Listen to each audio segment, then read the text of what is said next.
Hello and welcome back to part 6 of today's lecture on reception and ancient art.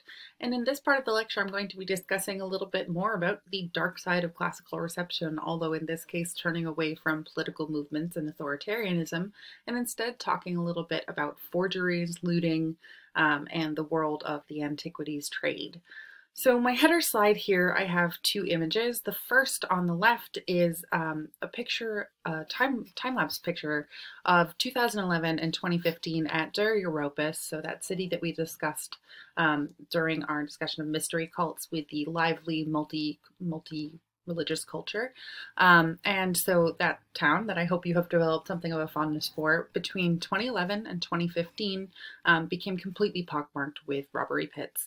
So during the Syrian conflicts, we have opportunists, basically, who will use that time to go into sites where they expect there to be large amounts of cultural heritage buried just underneath the ground, go in, rob them out, and sell it for money to support either the war effort or something else, right? So cultural unrest and civic unrest is a really great opportunity for people to kind of take advantage of antiquity, the ancient world, the culture, the material culture of the ancient world in order to forward their own aims and desires, and to do so in a way that is both bad for history, but also bad for people, and bad for the people who live in this area, who this is their home culture and their, this is their roots. So the other picture that I have is much more lighthearted. We have Indiana Jones, the most famous archaeologist of all time, whose main quote is "It belongs in a museum." And I think that's a really interesting quote, because what Indiana Jones does is he goes into places with great archaeological context, like tombs, with lots of traps that have never been sprung for thousands of years, wrecks them and takes the one thing that he wants out of there and then puts it in a warehouse where nobody can see it. So this is a great metaphor, actually, for the way that museums sometimes work, or work on their darkest level, where you have a sort of colonialist power that comes in, takes your stuff, digs it up, removes your heritage, puts it on display elsewhere where either you can't access it or gets so much stuff, a la British Museum, that they can't put it all on display. And so they have not only colonially stolen a whole lot of things from different places and taken them to Britain, they have also then put them in a basement where they are not accessible really to any.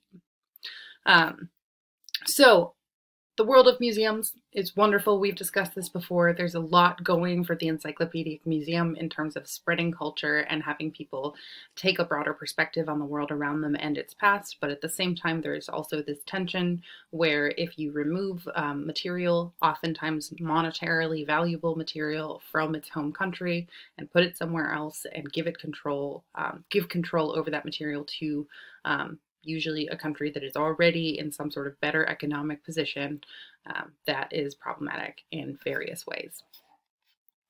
But I want to go back in time, way back in time, to some of the earliest forms of looting that we see. And this is way before we have any sort of cultural conceptions that are broadly held or on a legal scale to prevent the sale and trafficking of antiquities on a large scale.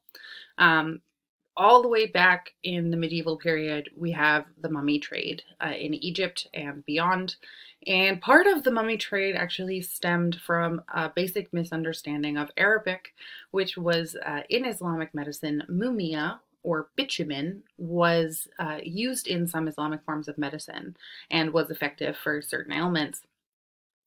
This was mistranslated as mummy in Europe after a certain point, and then some Europeans in the Middle Ages up through probably the 1600s thought that ground mummy was actually the proper ingredient for medical uses, and so there became a trade in ground human remains, ground mummified human remains that could be used in things like medicine and ointments.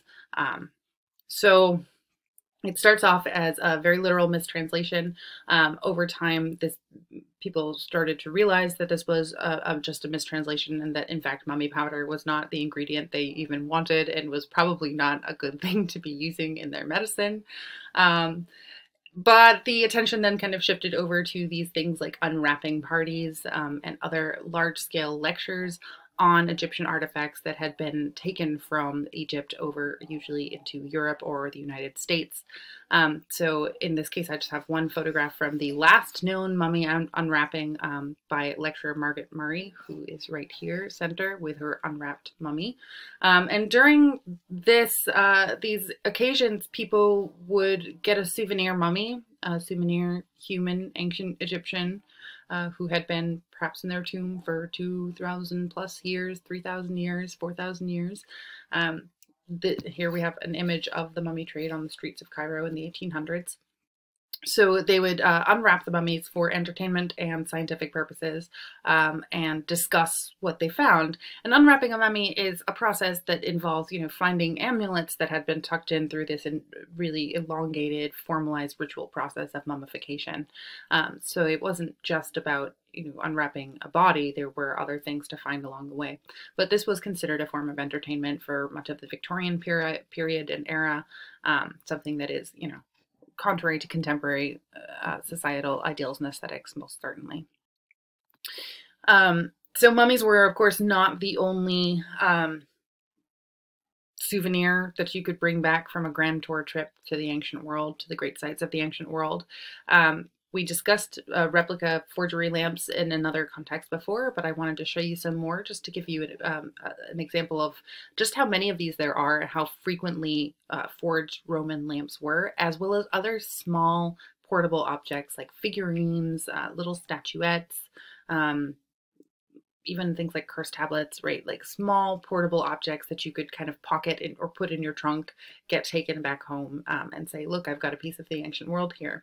Now, there are some Roman lamps that are not forgeries. Here we go. For example, this is a Roman lamp that I bought at a tourist stall in Pompeii recently. It makes no attempt to seem like it is real. It's not hollow, for example, so it's just a solid object. So there's nothing about this that would try and pass itself off as an actual Roman lamp. And some tourist souvenirs, before this dawned on anybody that it could be a problem, also just were souvenirs. They were made as souvenirs. They were not meant to trick anyone, but they ended up kind of through a supply chain of antiquities dealers, professors, and people who were collecting these items, end up getting passed off as real ones and sent into museums. So these are all from museum collections. They are all forged Roman lamps.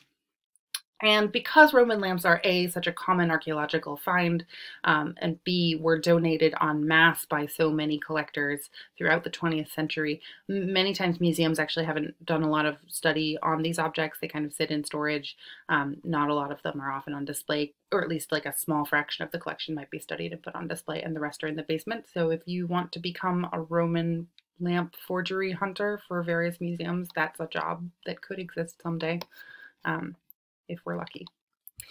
Not all forgeries were little things that you could pocket and take home or lose your provenance chain and find in a box 10 years later and think was an actual antique object when it was really bought at a tourist stand.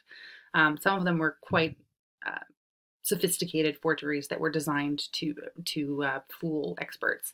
So this is one case from the History of the Metropolitan Museum of Art. There are a lot of these from the History of the Metropolitan Museum of Art.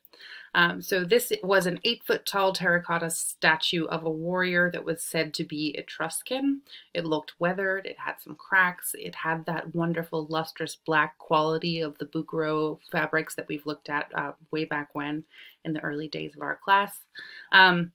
It was acquired, there were several pieces that were made by the same fakers, our Italian brothers down here, and they were modeled after real artifacts, but off scale. So they would take a small statuette and blow it up to be an 8-foot tall terracotta like this one.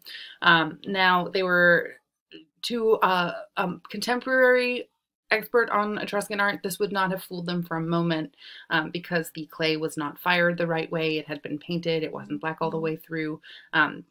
The firing process, where the pieces had been separated and then fit together after being fired, was not the way that an antique terracotta statue would be. It would have had vent holes and been fired as a single piece. So there are things wrong with it that now people would spot, but back in the early, in the 1920s, there wasn't as much of a corpus of archaeologically obtained material to learn from yet. So people didn't have as much expertise to be able to spot forgeries back then as they could now. So these sat in the Met for 30 years before someone finally tested them and figured out that they were fakes. And this happens all the time. So if we look at our next one, the Getty Kouros. As far as I know, this is still on display at the Getty. It may have been taken off now. It was acquired in 1985 for somewhere between $9 and $12 million. And it was created circa 530 BC. And most scholars believe that this is actually a forged piece. It's very tall. And the reason that people think it's fake is that the surface of the stone is in really good shape, so that's a little suspicious to begin with. But it actually seems to be a sort of visual combination of two separate Kouros statues that we know the provenance of better than this one. Sort of the torso of the Kouros from Anavissos, Attica here, and then the sloping shoulders of this one here, which is from Tanea, near Corinth. They're from different time periods, so it would be an interesting stylistic hodgepodge for these different stylistic pieces and characteristics to crop up in a single statue. Not unheard of, but unlikely. So we can see that. So to me, the Getty Kouros is really an example of the carrot in front of a forger, right? So it acquired in 1985. This is post the 1970 UNESCO Convention, so we shouldn't be having any more sort of trafficking of antiquities across borders. It is such a beautiful find, right? So in 1970 with UNESCO, in some ways the kind of antiquities market for museums dries up to an extent, right? At that point, you can only trade objects that had already been removed and were documented to have been so prior to 1970. So the antiquities market kind of dries up. So at this point, if something really wonderful and exciting shows up on a curator's doorstep with what looks like good enough provenance documentation, it's a real temptation for people to buy into that, and a lot of museums do. So ethically, it's a little bit difficult to talk about, to think about what should you do in a case like this. You know, what does it mean for an ancient Greek statue of dubious provenance to be acquired for $12 million? Why is the art market the way it is? Oh, that's a really big question. I'm sure a lot of you have thoughts on that. Another example, so even prior to UNESCO repatriation and the desire for objects that had been in some sense looted or stolen or removed without proper permission, this goes back even before it became a sort of legalized structural framework that we operate in. So the Nefertiti bust is one example of this, and it is now in the Neues Museum in Berlin, and it has been the subject of repatriation requests since 1924 when it was first shown to the public, and that is because it was not shown to the Egyptian authorities before being removed. It was merely described to them and played down.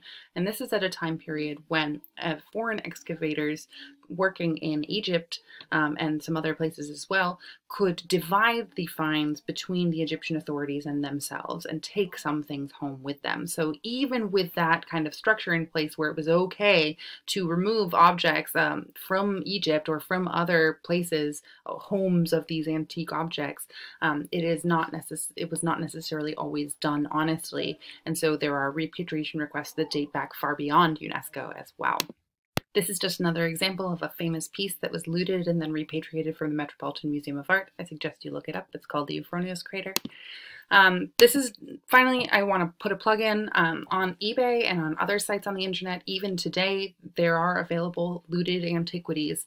I'm not saying this because I want you to be aware of that to go buy them. I'm saying this because it is wrong, and you should not, under any circumstances, innocently purchase something like an uncleaned coin hoard, which has probably been looted from a place like Syria and is now being sold on the internet. Do not buy them unless there is extremely good paperwork to back it up that for some reason this is purchased prior to 1970 as beautiful paperwork and just sat in a box and was not cleaned for years. So forgeries, looting remains a problem. It's going on today. This is not antiquity. That's a plug. Now, for our next, in preparation for the next lecture, I just want you to watch 2 trailers of TV and movies that deal with classical themes and to compare them. So here's a list. If you have another one that you know of that you want to do, go ahead enjoy. Lighthearted